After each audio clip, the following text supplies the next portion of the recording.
Hello, everybody. This is Peter.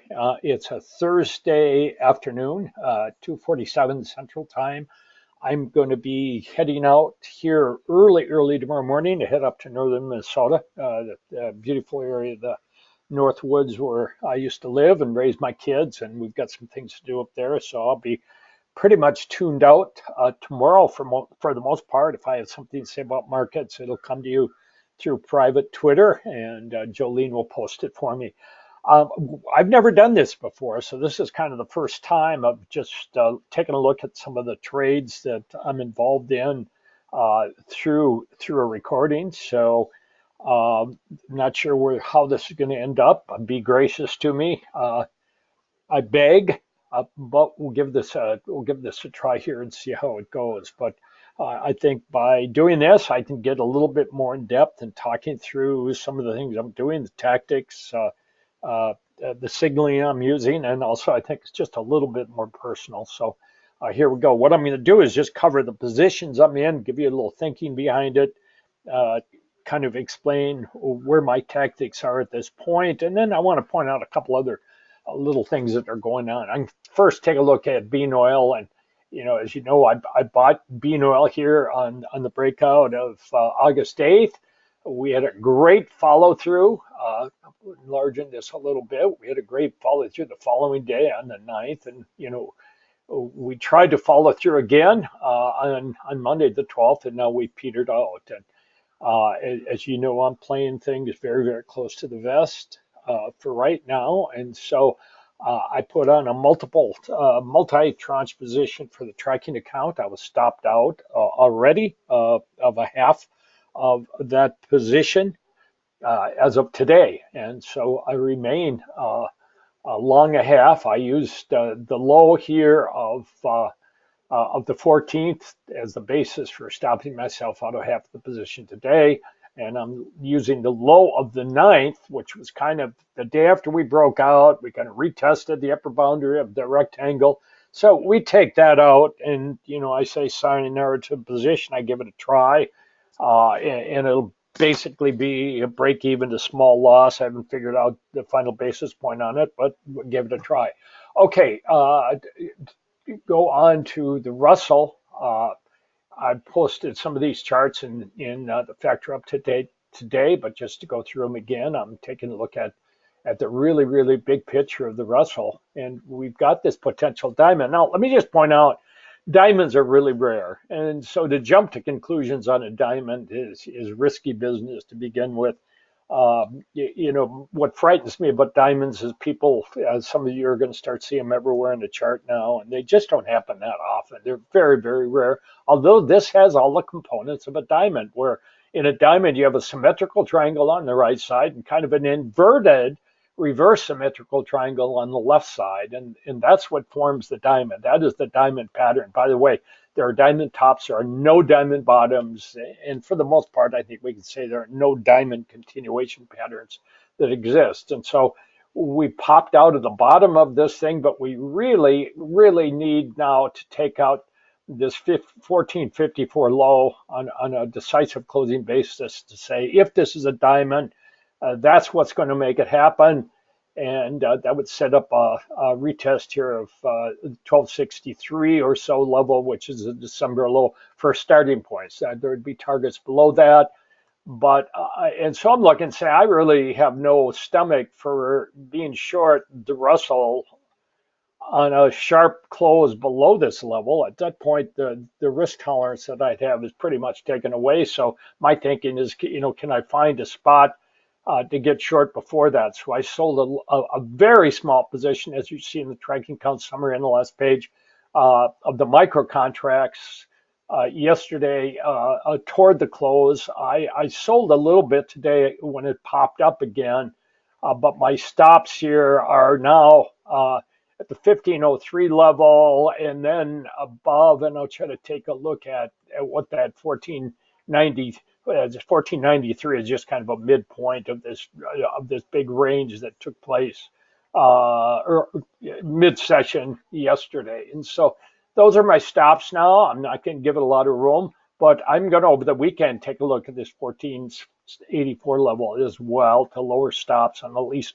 one of the tranches. That's kind of the rally high. I can look at it as kind of the retest high of today and say, hey, if we don't do it, I'll step back and we'll take a look. As I pointed out in the update, for me to be short the stock indexes, my interest is in the Russell because it's the weakest, but this isn't the greatest signal. It would be if we could rally up here, get back to this 1520 level, and then roll over. Then we have something that I think you can write home to mom about potentially. So that kind of is my view on the Russell. Take a look at gold, and that story is I've said just about everything I can say about gold is to be said. I came into this week long 2 tranches of gold, 1 tranche in the micros, 1 tranche in the 50-ounce contract. I got stopped out of a half of that position on the break on Tuesday. I may have my days off. I might have said Wednesday or Tuesday, and thinking this is Friday, but so I'll correct that. So I got stopped out on the break there, and so we'll have to see. I'm still long a tranche, and I'm using this low, the low of the 6, to protect the remaining position. So that kind of is an overview there.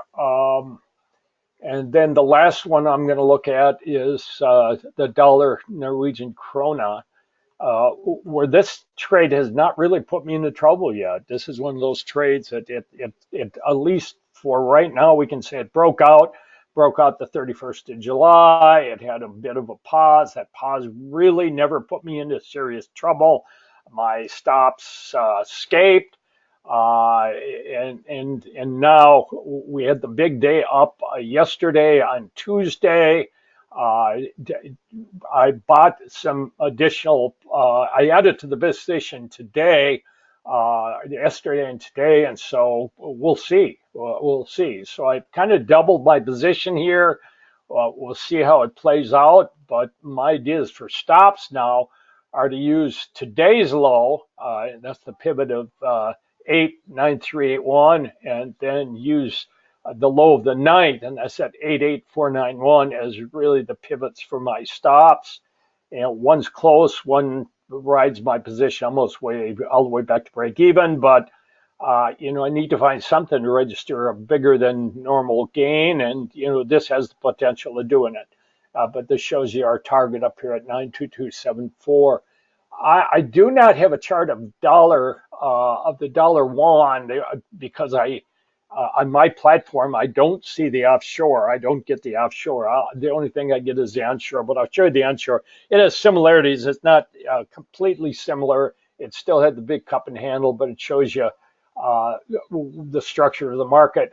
Again, I jammed stops on half a position and got stopped out yesterday. What I had done on Monday is I split my stops. I was a little bit uncomfortable with the idea that I'm going to get stopped out of my whole position at break even, which would be a retest of the position. I know sometimes that's awkward to do, so I decided to jam stops on half and then back off my stops on half. You'll be able to see that in the last page of the factor update that was issued today.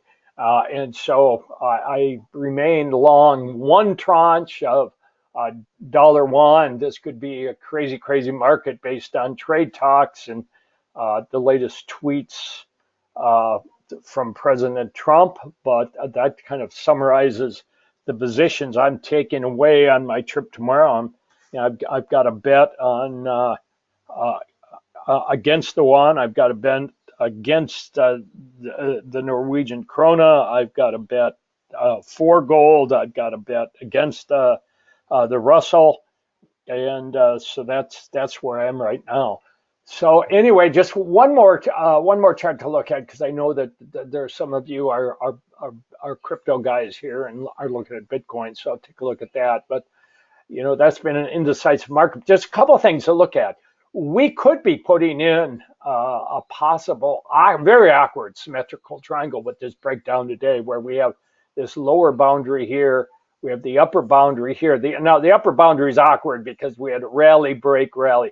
it would be a much better pattern if this point, if you can see my crosshairs, if that's the first point, second point, third point, fourth point, this high here kind of makes it kind of ugly. But for those who follow candlesticks, if we close here today toward the end of the day, UTC time, we've got a potential hammer, which would be a buy signal uh, for the candlestick guys. I'm not doing anything smart. I don't have any orders in. I have no candidate trades for tomorrow or next week, but that kind of summarizes this. I may try this again. Let Jolene know if this has been helpful for you. If it hasn't, I won't do it again. But if it has been, let me know, and we will give it another shot. So this is pretty rough. I wasn't as prepared as I probably would have liked to be. I kind of stumbled my way through it all, but at least perhaps it'll be helpful for some of you. So anyway, have a good Friday. Have a good weekend. This is Peter for Factor.